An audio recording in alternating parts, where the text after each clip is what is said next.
بسم اللہ الرحمن الرحیم۔ کیسے ہیں سب دوست؟ تو آج کی اس ویڈیو میں آپ کو بتاؤں گا کہ وہ کون سے اعداد ہیں جو ہماری زندگی میں ہر سال اثر انداز ہوتے ہیں۔ تو چلیے دیکھتے ہیں۔ آپ کے سامنے ایک چارٹ ہے۔ جیسے کہ آپ سب جانتے ہیں کسی بھی نام کی اعداد نکالنے ہوں تو ان اعداد کو زبانی یاد کرنا بہت ضروری ہے، لیکن یہاں پر آپ کو میں ایک خاص بات بتاتا چلوں کہ کسی بھی نام کے زیر، زبر، پیش، الٹا پیش ان کا کوئی عدد نہیں ہوتا۔ تو یہ آپ زبانی یاد کر لیں، یہ آپ کے بہت کام آنے والا ہے۔ تو آج ایک مثال کے ذریعے میں آپ کو بتاؤں گا کہ وہ کون سے اعداد ہیں جو ہمیں ہر سال ہماری زندگی پہ اثر انداز کرتے ہیں۔ تو چلیے ہم ایک ذائچہ بناتے ہیں زوار امجد صاحب کا۔ تو ذائچہ بنانے کے لیے ہمیں دو چیزوں کی ضرورت پڑے گی، ایک نام کے حروف اور دوسرا تاریخ پیدائش کا عدد۔ تو زوار امجد کے جو حروف ہیں زا، واو، الف، را، اور پھر امجد کے الف، میم، جیم اور دال۔ اسی طریقے سے دوسرا جو تاریخ پیدائش کا عدد ہم لیتے ہیں وہ ہے 14 اکتوبر 1980۔ تو ہم ان کو بھی جمع کر کے اس کا ایک عدد نکالیں گے۔ تاریخ کا عدد جو ہے 14، 1 اور 4 اس کو ہم جمع کریں گے 5۔ اسی طریقے مہینے کا جو عدد ہے 10، اس کا عدد 1۔ اسی طریقے سے سن کا جو عدد ہے 1980، اس کو بھی ہم جمع کریں گے 198 کو تو 18 آئے گا، 1 اور 8 کو پھر ہم جمع کریں گے تو 9 آئے گا۔ اسی طریقے سے ہم 9، 1 اور 5 کو پھر جمع کریں گے تو 15 آئے گا، اور 15، 1، 5 کو پھر جمع کریں گے تو تاریخ پیدائش کا جو عدد ہے وہ آئے گا 6۔ تو زوار امجد کی تاریخ پیدائش کا عدد جو اس کا پیدائشی نمبر ہے وہ ہے 6۔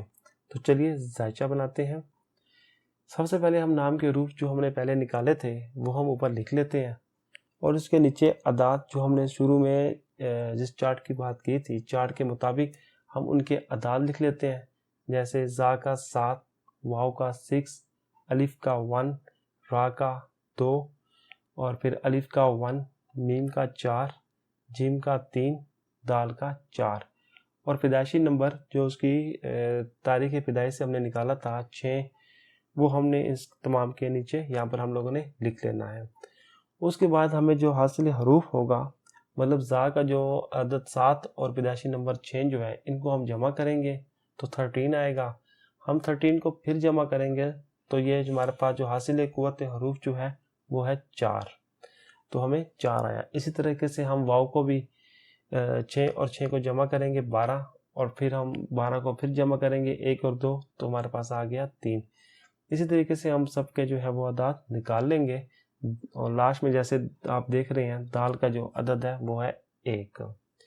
کیونکہ اب آپ کو یہاں پر ایک اور بات بتاتا چلوں، کیونکہ زوار امجد کے جو اعداد ہیں وہ ہیں ٹوٹل 8۔ جیسے زا، واو، الف، را، الف، میم، جیم، دال۔ تو اس کے یہ جو 8 عدد ہے تو اس کا یہ 8 سال کا ایک دور ہوگا۔ تو 8 سال کے بعد جو 9واں سال ہوگا وہ پھر دوبارہ زا سے سٹارٹ ہوگا، کیونکہ زوار کے نام کا پہلا حرف زا ہے اور اس کا عدد قوت 4 ہے، لہٰذا زوار اپنی عمر میں پہلے سال نمبر 4 کے زیر اثر رہے گا، دوسرے سال نمبر 3 کا اثر رہے گا، اور تیسرے سال نمبر 7 کی حکومت رہے گی۔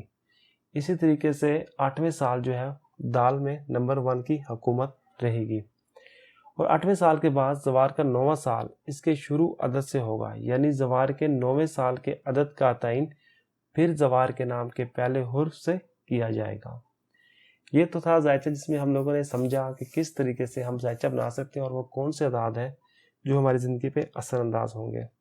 اب ہم ان اعداد کو دیکھ لیتے ہیں، ان کی خصوصیات دیکھ لیتے ہیں کہ ہم کس سے پتہ چلے گا کہ 4 کے عدد کی کیا خصوصیات ہے، 3 کے عدد کی کیا خصوصیات ہے۔ تو اس کے لیے میں نے ایک چھوٹا سا مختصر سا اعداد کی جو خصوصیات ہیں وہ میں نے بیان کی ہیں اور ان کے امراض، تو امید ہے کہ یہ آپ کو سمجھ آ جائیں گے۔ تو اس کے علاوہ میں ایک الگ سی ویڈیو بناؤں گا جس میں ہر عدد کی جو ہے ایک تفصیل کے ساتھ اس کی معلومات دی ہوگی، تو یہ بھی آپ کو امید کرتا ہوں کہ اچھی طریقے سے سمجھ آ جائے گی۔